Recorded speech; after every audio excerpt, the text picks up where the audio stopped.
ससुर कालिए तो बारात गए लग छोकी आखिरी मिलन के छियो रात गए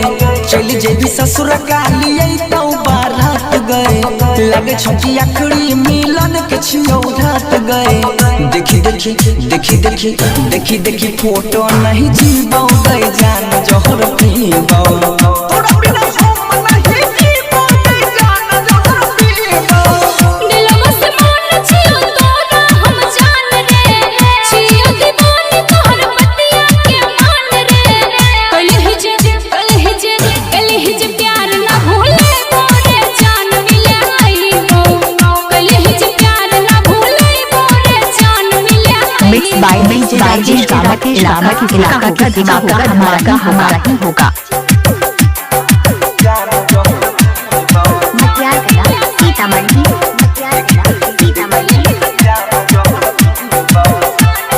जय मां कत्यानी रिकॉर्डिंग स्टूडियो मानसी एक कन्या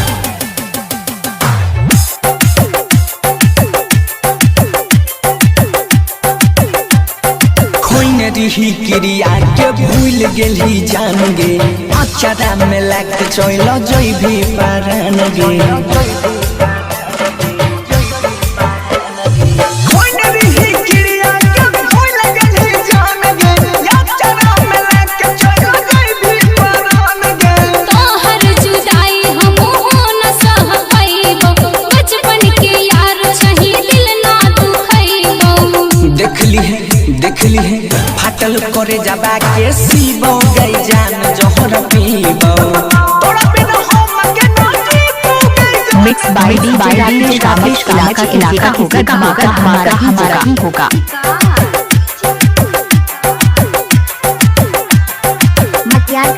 सीतामढ़ी